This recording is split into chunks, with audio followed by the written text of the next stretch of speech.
ठीक एक साल पहले 2013 की 1 जनवरी के दिन टेलीविजन स्क्रीन से लेकर सड़क चौराहों तक नए साल का जश्न नहीं बल्कि दिल्ली के निर्भया गैंगरेप का गुस्सा था। एक साल बाद आज फिर 1 जनवरी है, नए साल का जश्न मनाया जा रहा है और इस शोर में दबकर रह गई बंगाल की निर्भया की चीखें हैं।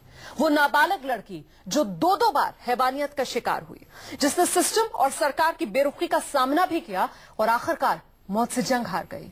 लेकिन अफसोस कि इस निर्भया के लिए गुस्सा देश भर में देखने को नहीं मिला, सिर्फ कोलकाता में गुस्सा है।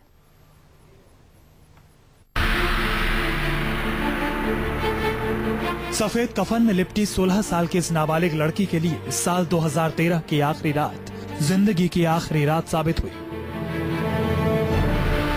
कोलकाता में नए साल का सूरज उगा तो कलंक का टीका लगाकर संस्कारों वाले शहर में मानवता और इंसानियत शर्मसार थी और गैंगरेप पीड़ित की मौत से कोलकाता सुलगा हुआ था।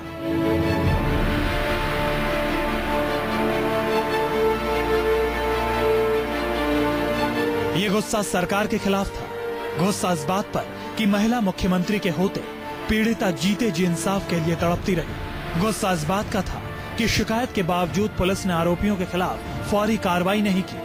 अगर कार्रवाई हुई होती तो पीड़िता जिंदा होती। गुस्सा इस बात पर था कि अगर अच्छे अस्पताल में इलाज होता तो पीड़ित बच सकती थी। गुस्सा इस बात पर था कि दफन करने के लिए पीड़ित का शव परिवार को ही देने से इनकार कर दिया गया। धमकी तो मुझे मिल रही है कि केस को सॉल्व करो, केस खत्म करो। दूसरी बात, मेरी बेटी तो उस समय हॉस्पिटल में भर्ती थी, हमको पूरा नहीं बताया, मगर वो लोग इतना बताया जो लोग रिपोर्ट छोड़िएगा मत, वो लोग जो है हमको जला के मार दिया है।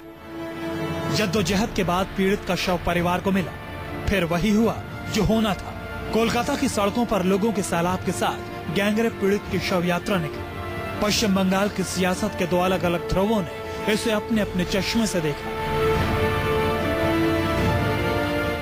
घटना दुखजनक এবং ঘটনায় যারা অভিযুক্ত তারা গ্রেপ্তার হয়েছে এবং আমি যতদূর শুনেছি তাদের কাস্টডি ট্রায়াল চলছে এবং আমি যতদূর জেনেছি যে তাদের চার্জ ফ্রেম করা হয়েছে। She has been acting, behaving, reacting like a leader of TMC, not the chief minister. Therefore, we don't expect anything from her.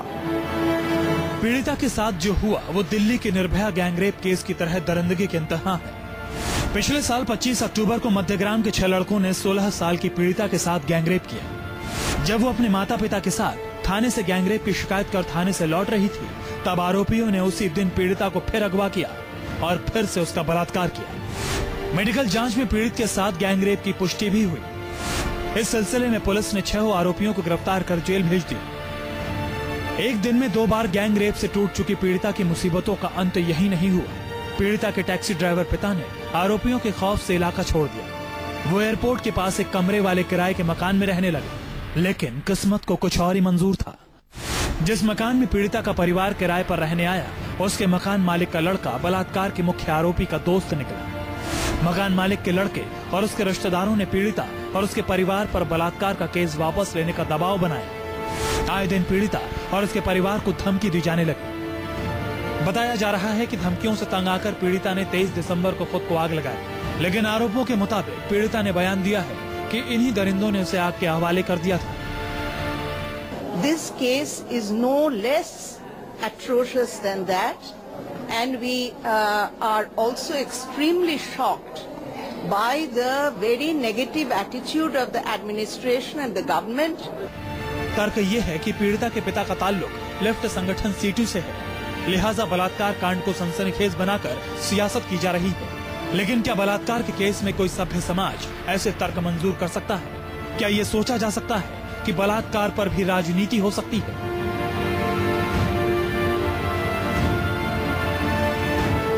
बुनियादी बात यह है कि महिलाओं से दरिंदगी करने वाले बेखौफ दरिंदों को कानून का डर नहीं है। सवाल देश से है, जो निर्भया को इंसाफ दिलाने के लिए तो सड़कों पर उतरा, जिसने देश की संसद को भी कानून बनाने पर मजबूर कर दिया, जिसकी वजह से देश की बेटियों को इज्जत मिलने की रोशनी मिली। आज वही आवाम खामोश है, उम्मीदों की कोई रोशनी नहीं है। सवाल है क्यों? क्योंकि कोलकाता दिल्ली नहीं है, सफेद कपड़ों में फूलों से लिपटे इस नाबालिग का ये सवाल हर किसी के दिल में कांटों की तरह चुभ रहा है कि उसके साथ जो कुछ हुआ क्या वो दिल्ली की निर्भया से कम था।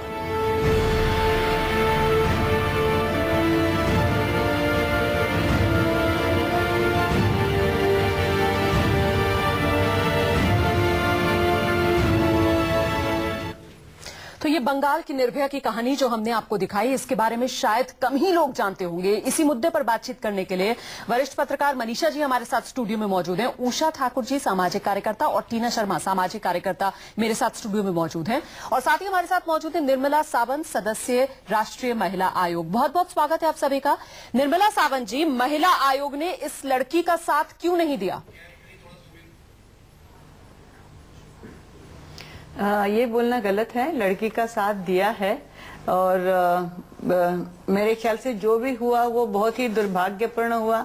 नॉर्मली अब उसके ऊपर ज्यादा टिप्पणी करना ठीक नहीं है। क्या साथ दिया गया महिला आयोग की तरफ से? जो भी लापरवाही दिखाई एडमिनिस्ट्रेशन ने, ऐसा है कि ये जो मैटर है वो बहुत देर के बाद महिला आयोग के पास हुआ। स्टेट कमीशन वेस्ट बंगाल इसको डील कर रहा था और नॉर्मली स्टेट के मैटर से राष्ट्रीय महिला आयोग के पास बहुत देरी से आते हैं, लेकिन ये कोई एक्सप्लेनेशन नहीं हो गया। आपने सवाल पूछा इसलिए मैंने बताया।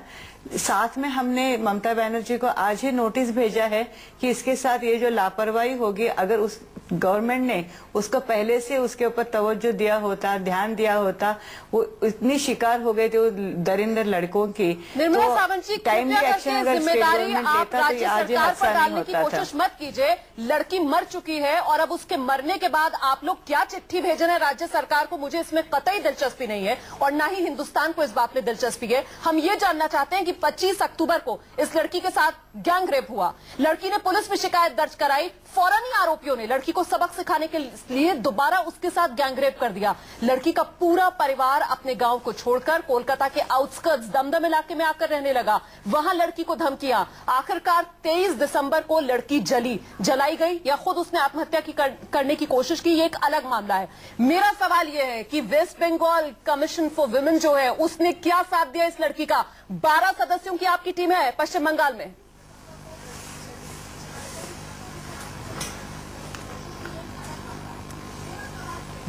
और सिर्फ एक नोटिस भेजने से मुझे लगता है कि कोई जवाब नहीं है। निर्मला सावंत जी, एक मिनट टीना शर्मा, एक मिनट उषा ठाकुर। निर्मला सावंत जी, कोई जवाब नहीं है? नहीं, लिखा पढ़ी मैं कुछ सुनने नहीं पा रही हूँ, लेकिन बात ऐसी है कि हमारे पास जो मामला पहुंचा वो कल तक ही पहुंचा है। By the time the girl had already expired. Unfortunately no matter was reported to NCW. Nirmala ji, ये बहुत ही शर्मनाक मामला है। आप जो बयान दे रही है, जो सफाई आप दे रही है, वो ये कह रही है कि आपको जानकारी नहीं मिली। सुओ मोटो एक्शन लेने का आपके पास अधिकार है। आप लोगों के पास पूरी टीम्स हैं जो काम करती हैं, आप लोग नजर रखते हैं मीडिया में क्या खबरें आ रही हैं, अखबार आप लोगों की टीम छानती है। किस काम की आपकी टीम? क्यों ना खत्म कर दिया जाए महिला आयोग को? बिल्कुल खत्म कर देखिए आप हम लोग देखिए, अगर ये राजनीति ये नहीं होनी चाहिए। We must talk on the law and order situation. महिला आयोग में ममता शर्मा थी, वो अपना चुनाव लड़ने चली जाती हैं, उनकी खुद की स्टेटमेंट महिला विरोधी होती है हमेशा।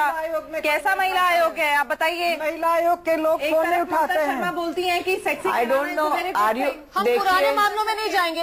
एक सेकंड, मैं इस बहस को भटकाना बिल्कुल नहीं चाहती। निर्मला सावंत, पुराने बंगाल का मामला, इस मामले पर क्या कार्रवाई की गई महिला आयोग की तरफ से मुझे बताइए, अक्टूबर से लेकर दिसंबर तक। देख लीजिए, अगर आप मुझे इस तरह से सवाल पूछते रहेंगे तो हमारे पास सच में कोई मामला आया नहीं था। मैं कुछ दिन पहले भी वेस्ट बंगाल में थी, तभी भी ये मामला हमारे पास नहीं आया था, इसकी बिल्कुल जानकारी नहीं होती। विमेंस कमीशन हमेशा फोरफ्रंट में रहा है महिलाओं को हेल्प करने के लिए। ऐसी कोई बात नहीं, हम इसमें राजनीति क्यों करें? On the country we would always like to help the women who are helpless.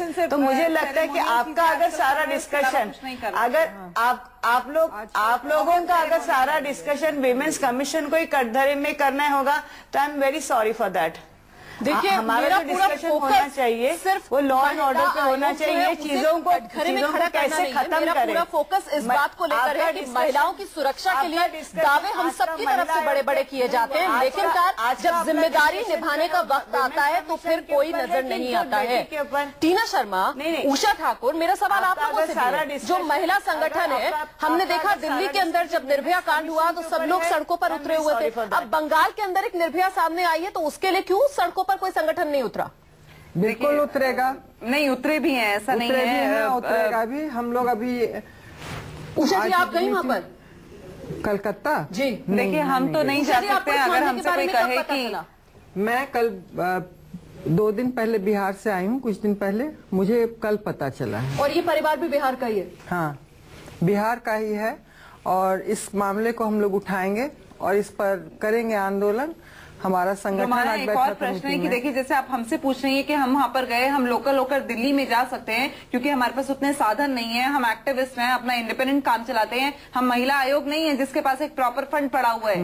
महिला आयोग सेरेमोनियल करता है और प्रॉपर फंड पड़ा हुआ है। मैं कोई राजनीति नहीं कर रही हूँ, निर्मला सावंत जी भी एक महिला है और बहुत अच्छा लगता है जब निर्मला सावंत जैसी महिला आकर कहीं पे कुछ ज्ञान की बात करती है और कानून को ठीक से बताती है। हमने तो महिला आयोग की ऐसी महिलाएं देखी जिन्हें ढंग से कानून भी नहीं पता होता। लेकिन मनीषा बहुत बड़ी मैं बार बार ये सवाल इसलिए उठा रही हूं क्योंकि जो बात निर्मला सावंत ने कही और जो बात यहाँ पर उषा ठाकुर कह रही हैं, जो बात यहाँ पर टीना शर्मा कह रही हैं कि पता नहीं चल पाया, देखिए कोलकाता का मामला है, हम दिल्ली में हैं, दिल्ली या दिल्ली के आसपास के इलाके, यहां अगर इस तरीके की कोई घटना आती है तो हम देख सकते हैं निर्भया को इंसाफ दिलाने के लिए कैसे सड़कों पर हुजूम उतरता है, हम देख सकते हैं किस तरीके से संसद पर दबाव बनता है, हम ये भी देख सकते हैं कि कैसे चंद महीनों के अंदर कानून बन भी जाता है, कड़ा भी हो जाता है। लेकिन कोलकाता क्या वो हिंदुस्तान का हिस्सा नहीं है कि पूरी तरीके से हम निग्लेक्ट कर देते हैं अगर कोई दिल्ली, एनसीआर या फिर किसी और महानगर का मामला ना हो, क्योंकि ये भी कहीं ना कहीं मध्यग्राम का एक मामला था, बाद में लड़की इलाज के लिए कोलकाता आई। देखिए आपने जो बात उठाई वो सबसे बड़ी बात ये है कि महिला आयोग को नहीं पता होता, राज्य के महिला आयोग को नहीं पता होता और सामाजिक संगठनों पर मेरा भी हमेशा ये सवाल रहा है कि जब मीडिया मामला उठा देता है तो आप उसके पीछे मत आइए, आपको आगे आना होगा क्योंकि हमारे देश में 1 घंटे में 2 लड़कियां कम से कम बलात्कार की शिकार होती हैं। ये मामला वैसा ही है, जब आप मामले को बहुत जोरदारी से उठाएंगे, 1 घंटे का प्रोग्राम करेंगे, कल भी करेंगे, तब इन लोगों को होश आता है कि इन्हें प्रदर्शन करना चाहिए। और जो बात अभी कही जा रही है, जो प्रदर्शन आज हुए, ये प्रदर्शन हो रहे हैं उनके यूनियन के प्रदर्शन, क्योंकि उनके पिताजी टैक्सी ड्राइवर हैं, वो वहां की जो यूनियन है, ट्रेड यूनियन है, वो कर रही है। दूसरी बात, कलकत्ता एक बहुत ही सुरक्षित शहर है और मैं समझती हूँ कि कलकत्ते के जो लोग हैं या वेस्ट बंगाल के लोग हैं वो बहुत ही सांस्कृतिक और उस तरह के लोग हैं। वहां पर ममता बनर्जी का होना, जो एक महिला है, इसके बावजूद पिछले दिनों भी इस तरह की कई घटनाएं सामने आई हैं और पुलिस ऐसा कैसे कर सकती है। दूसरी बात एक हमें ध्यान रखनी होगी और मुझे लगता है मीडिया को ये बात उठानी होगी, जिस भी राज्य में महिला मुख्यमंत्री होती हैं वहां ऐसा क्यों होता है कि वो महिलाओं की सुरक्षा को लेके बहुत ही निश्चिंत हो जाती हैं या उसके बारे में सोचती नहीं है। क्योंकि एक बहुत कॉमन सी बात है कि जब आप महिला हैं तो आपके अंदर थोड़ा सा बाकियों से ज्यादा दर्द होना चाहिए और ये समझना चाहिए कि आपके राज्य की औरतें ये समझें कि वो थोड़ी सुरक्षित हैं बाकी जगहों से, ताकि आगे आने